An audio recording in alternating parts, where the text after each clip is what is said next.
War and war policy. कुछ ही दिन पहले चीनी राष्ट्रपति शी जिनपिंग साहब ने कहा था, भारत से चीन का अगर युद्ध हुआ तो भारत को नेपाल और पाकिस्तान के साथ भी युद्ध लड़ना पड़ेगा। और वही काम हुआ भी। नेपाल भी विवादित नक्शा पास कर दिया और भारत को धमकी भी दिया। पाकिस्तान भी ऐसा ही कर रहा है। लेकिन हमारा देश है, हमारा राजनीतिज्ञ है, हमारे विदेश मंत्री, रक्षा मंत्री, माननीय प्रधानमंत्री जी चीन के भाषा पर, चीन के बात पर आप अपना बयान सही समय पर क्यों नहीं देते हैं। मैं आपको वार एंड वार पॉलिसी के बारे में आज विस्तार से बता रहा हूँ। आज चीन की दोहरी नीति है। चीनी नीति को, चीनी पॉलिसी को, चीनी विदेश नीति को समझना आम आदमी की बात तो दूर, बड़े बड़े राजनीतिक भी नहीं समझ पाते हैं, और समझते भी हैं तो बहुत देर हो जाता है। आपको ज्ञात होगा 1962 में भारत के क्षेत्र पर चीनी सेना आक्रमण किया था। वहाँ नारा क्या था? हिंदू चीनी भाई भाई। हमारे देश के प्रधानमंत्री माननीय नेहरू जी जब तक समझते तब तक 3-4 दिन बीत गया और भारत के साथ अमेरिका भी सब देश आ गए। तो चीन ने युद्ध को रोक दिया और चीन ने हमारे भूभाग पर, बहुत बड़े भूभाग पर कब्जा कर लिया और वह आज तक उसके पास में है। युद्ध करने के लिए आते हैं और उसी देश का हिंदू चीनी भाई भाई भी कहते हैं। तो यह युद्ध नीति कैसा है चीन का, उसको समझने की आवश्यकता है।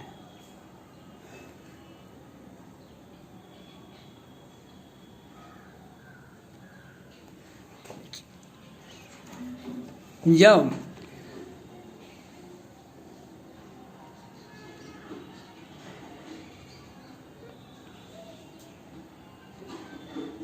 भारत से चीन का विवाद हुआ, सैन्य झड़प हुआ, तो फिर समझौता भी हुआ, कमांडर स्तर की 3-4 दौर की बातचीत भी हुई। लेकिन चीन की सेना वहाँ पर जगह पर है, बैठी हुई है और धीरे धीरे वह आगे बढ़ती है। और अन्य सीमावर्ती क्षेत्रों में दौलत बेग, ओल्डी, लेह लद्दाख, अरुणाचल प्रदेश, उत्तराखंड, अन्य जगहों पर वह नया नया मोर्चा भी खोलता है। यह चीन का नीति है। जिस वक्त चीनी राष्ट्रपति शी जिनपिंग साहब बोले कि भारत को चीन से उलझने में नेपाल और पाकिस्तान से भी उलझना पड़ेगा एक साथ, माननीय प्रधानमंत्री नरेंद्र मोदी जी और विदेश मंत्री जयशंकर प्रसाद, वो तो सेक्रेटरी भी आए, तो क्यों नहीं चीन के भीतरी भाग, हांगकांग, उइगर मुसलमान, वुहान शहर जहाँ पर कोरोना वायरस का याद किया गया था, और तिब्बत के बारे में माननीय प्रधानमंत्री जी को और विदेश मंत्री जयशंकर प्रसाद जी को बहुत कड़ा बयान देना चाहिए। जो भारत भी चाहता है तिब्बत की आज़ादी हो, हांगकांग की आज़ादी हो, और या विदेश से भी समझौता कर विदेश मंत्रियों के सम्मेलन में विदेश रूस, अमेरिका, जापान, फ्रांस, ऑस्ट्रेलिया के साथ बैठकर एक साझा बयान देना चाहिए। उइगर मुसलमानों के साथ जो ज्यादती कर रही है चीनी सेना, चीनी राष्ट्रपति, हम उसके हमदर्द हैं। हांगकांग की जनता भी भारत से सहयोग मांग रही है, पहले भी वीडियो में देखा गया है। तो अब उसके चीन के आंतरिक मामलों में आप हस्तक्षेप करेंगे, आप साझा बयान देंगे, तो चीन खुद जो आपके घर में आग लगाना चाहता है उसके घर में भी आप आग लगवा दीजिए, देखिए वह कैसे भाग जाता है। चीन के बारे में आप क्यों नहीं बोलते हैं? माननीय प्रधानमंत्री जी को, गृह मंत्री को, विदेश मंत्री को बोलना चाहिए। उइगर मुसलमान का हित है, तिब्बत की जनता और प्रधानमंत्री, राष्ट्रपति माननीय दलाई लामा जी बैठे हुए हैं भारत में, उनके साथ हमदर्दी करें, उन्हें एक समारोह में, और तिब्बत अमेरिका के माननीय राष्ट्रपति महोदय ने वहाँ के संसद से पास करवा दिया है कानून, उस पर आप बल लगावें, बयान दें जो हम तिब्बत की आज़ादी के लिए कुछ भी कर सकते हैं, चाहे युद्ध चीन से लड़ना पड़ेगा तो हम लड़ेंगे। हांगकांग के बारे में बोले, उइगर मुसलमानों के बारे में बोलेंगे आप मजबूती के साथ, विश्व के मुसलमान देश आपके साथ आएंगे, आपका हमदर्दी बढ़ेगा। तिब्बत और हांगकांग के बारे में बोलेंगे, वहाँ की जनता आपके साथ होगी। चीन आंतरिक मामलों में फंस जाएगा, इससे चीन भारत की ओर कम देखने का कोशिश करेगा। इसलिए जो नीति, जो विदेश नीति बनाया जाता है, जो विदेश वार एंड वार पॉलिसी बनाया जाता है, उसमें सभी बातों को ध्यान में रखा जाता है कि वह देश क्या चाहता है। चीन एक दिन में और एक महीना में युद्ध नहीं करता है। डोकलाम में 73 दिनों तक बातचीत होता रहा और वह नहीं हटा। आज चीनी सैनिक से झड़प भी हुआ भारतीय सेना से, और वहाँ पर अभी भी डटा हुआ है। यह कौन कहता है कि चीन कल चला जाएगा, युद्ध नहीं लड़ेगा, युद्ध लड़ेगा कि नहीं लड़ेगा, इससे हमको क्या मतलब है? चीन लड़ेगा तो भारत को 1971 की वार एंड वार पॉलिसी को समझना चाहिए। सेना विशेषज्ञ, अवकाश प्राप्त सेना अध्यक्ष, सभी अंगों को, और 1971 के किस तरह से माननीय प्रधानमंत्री, तत्कालीन प्रधानमंत्री श्रीमती इंदिरा गांधी ने पाकिस्तान को घेरने के लिए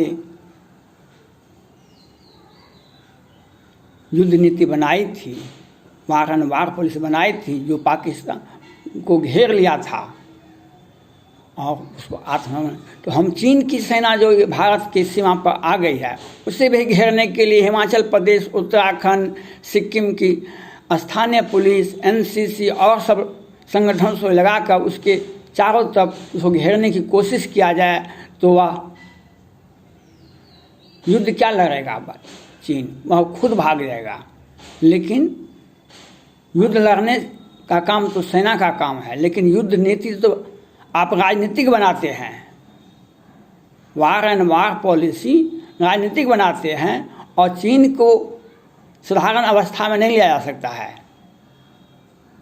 इसलिए चीन को सबक सिखाने के लिए चीन की आंतरिक मामलों में आप हस्तक्षेप करें, और विदेश दूसरे देशों के मंत्री, प्रधानमंत्री, विदेश मंत्री के साथ साझा बयान दें जो चीन के आंतरिक मामलों में हस्तक्षेप हो, चीन बौखला जाए।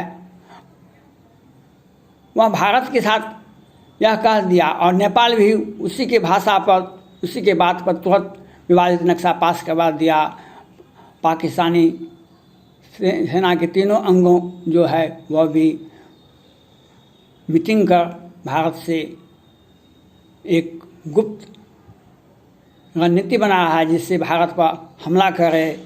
तो आप हांगकांग के बारे में, तिब्बत के बारे में, दक्षिण चीन सागर के बारे में, ताइवान के बारे में जोर से नहीं बोल सकते हैं। आपको बोलना चाहिए, विदेश मंत्री को बोलना चाहिए, प्रधानमंत्री जी को बोलना चाहिए जो चीन को का धड़कन जो है वह बढ़ जाए। युद्ध भारत लड़ने के लिए जानता है। महाभारत काल से ही राम और रावण के समय से भी जानते हैं युद्ध लड़ेंगे, भारत लड़ेगा तो युद्ध में विजयी होगा। लेकिन युद्ध लड़ने की स्थिति आएगी तो सेना ही लड़ेगा, आप और हम नहीं लड़ेंगे।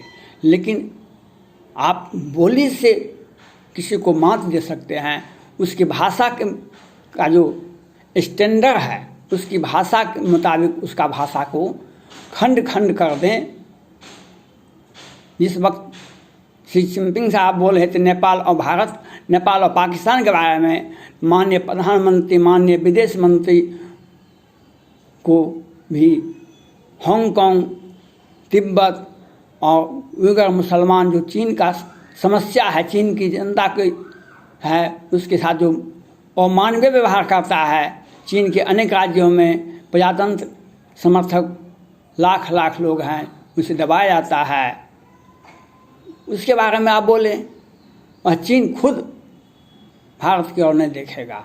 इसलिए युद्ध नीति को बनाने के लिए जैसे ही जिस स्तर पर अगर राष्ट्रपति, चीन के राष्ट्रपति बयान देते हैं तो भारत के भी प्रधानमंत्री को बयान देना चाहिए।